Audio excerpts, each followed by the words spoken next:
Hi, and welcome to Exploring the Temple, Our Bodies Uncovered. I'm Sherry Morris. I'm Justine Shelton.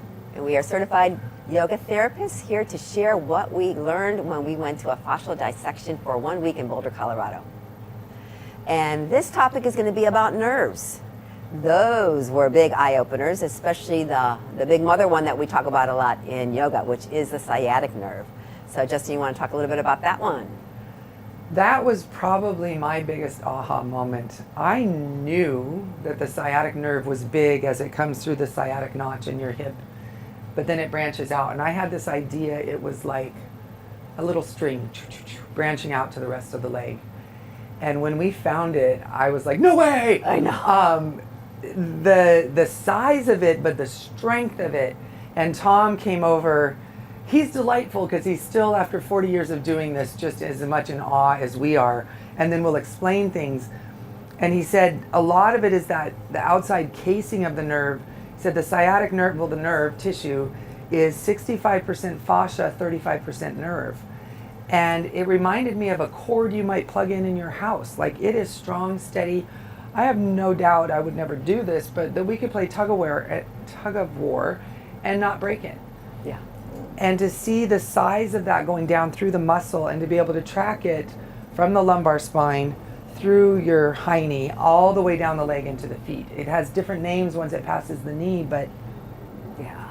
I'm the still size in of it awe. is about the size of my index finger, not as round, a little bit more flat, right? And so durable. I mean, you pick that thing up, it could be like a whip, you know? Yeah. It was just amazing. It's like, wait, we thought that nerves were like these tiny little things that you could barely see or that they would break so easily. But that sheath is so important, right? 65% of the nerve is encased in this sheath, which is really, really important. Did anybody cut open the sciatic nerve, do you know? Yes, I asked one of the You doctors did? to do it for Good, me. good. We are so lucky to have the doctors because they were used to the scalpel. We were the first time we ever had a scalpel, yeah. But quite honest, there were no scalpel incidents. So yay, we survived. Yay. I know, exactly. Yeah, you open it and then it's almost like little strings. You can start to see the individual nerve fibers.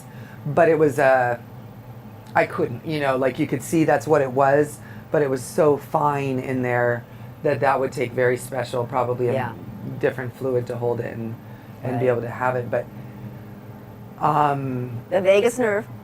Oh, so that was tiny. Yeah, it was tiny. So I think it's the difference between motor nerves, that help you move and walk, and then we saw some of the cranial nerves, not only in the cranium, but as they exert, there's 12 cranial nerves that are very special.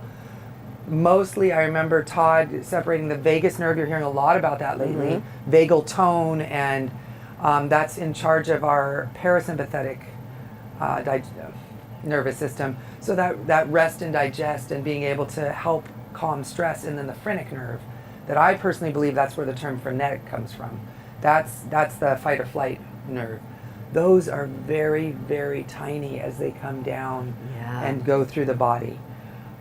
Wait, is it vagus nerve is called the wandering nerve? Is that the one that just wanders all around? Wanders all around, controls your digestion. So you have vagus is parasympathetic, phrenic is sympathetic. So vagus is, I'm in Vegas, baby. I'm relaxing, I'm digesting, and phrenic is frenetic. Get away from the lion, run!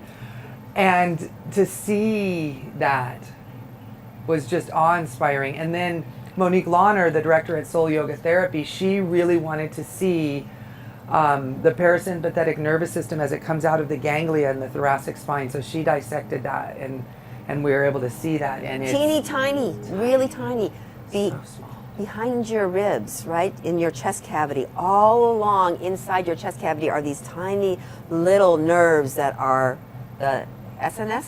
Yes. Sympathetic nervous system. Yeah. Amazing. Yeah.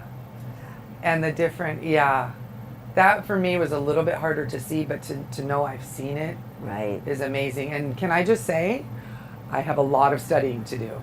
There's so much I want to learn more about. And I had things in my mind like, my craniosacral teacher would be like, really, Justine? Yeah. Because it was like everything went out of my head. Yeah.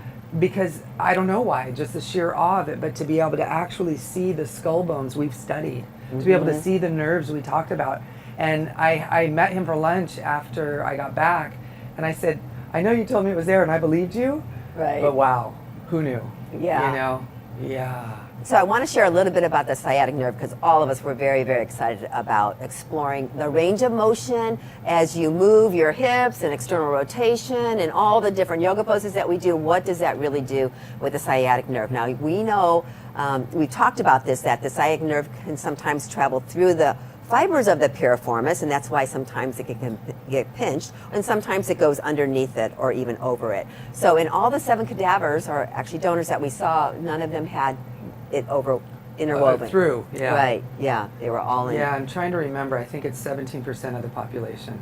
So But yeah. don't quote me. Yeah. Yeah. But we saw that, you know, when you do your external rotation, you bring your leg up there, we can see all that tight piriformis and the obturator externus, I think Yes. it was, get super tight there. And you can just imagine if that sciatic nerve also got tight in that whole process.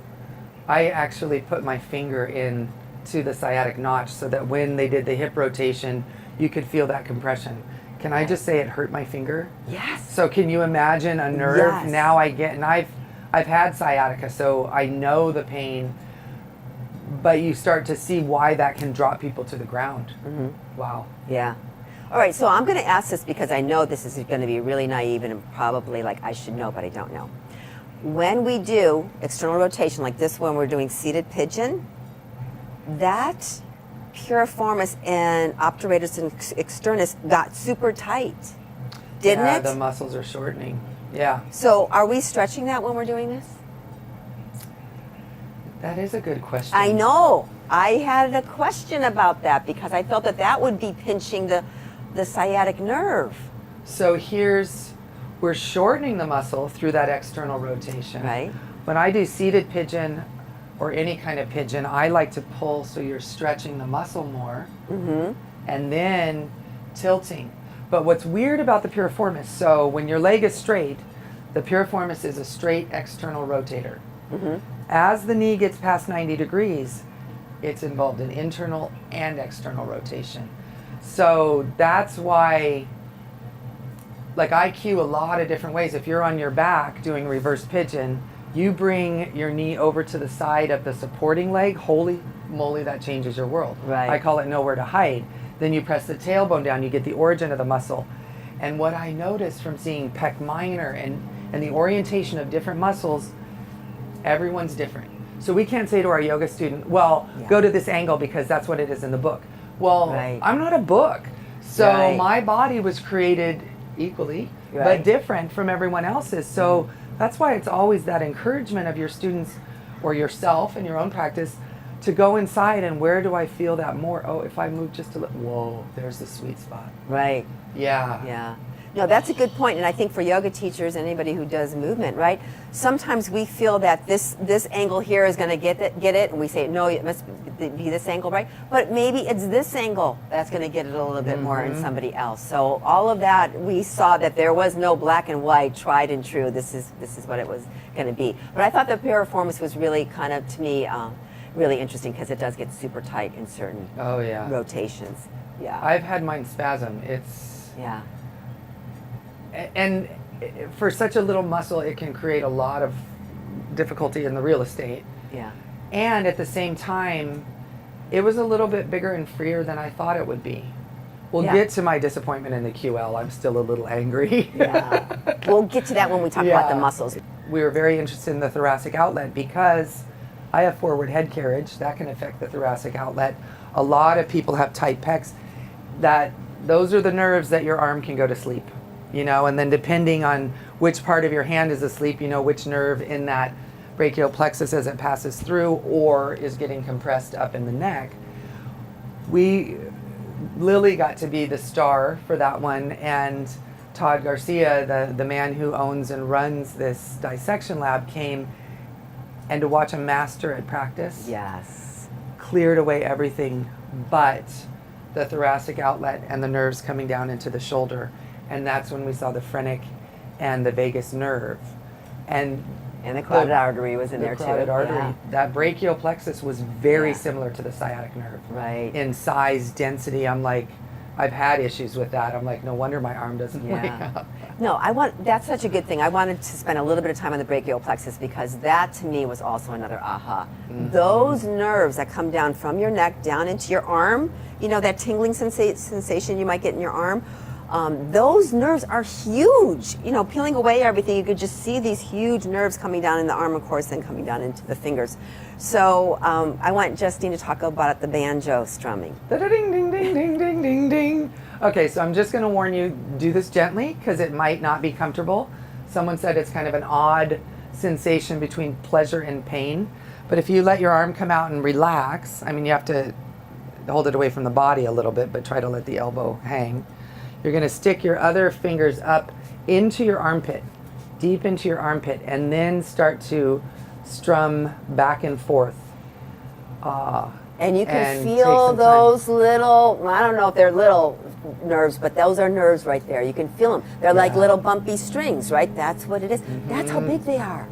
And you can imagine that if those get pinched by rounding forward, right, where all of that pathway is, and you're compressing that, that creates that little tingling sensation in your arm. You work on the computer too long, right? You're doing all of that kind of caving in. You're also compressing those nerves. So what are we going to do in reverse? Open up. Yeah, right, yeah.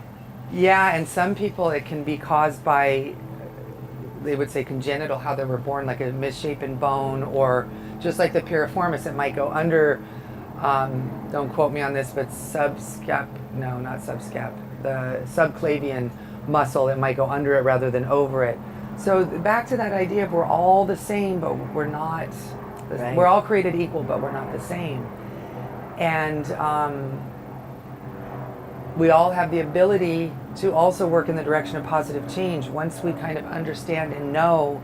I wish we all had this opportunity as children to like know how our bodies work, so that we can take care of them from the beginning, because they're such a gift. Yeah. All right, wrapping it up on the nerves. I think the sciatic nerve was the big aha for us because that thing was huge, like I said, the size of my index finger, and so strong and so durable. Stay tuned for more. Thank you.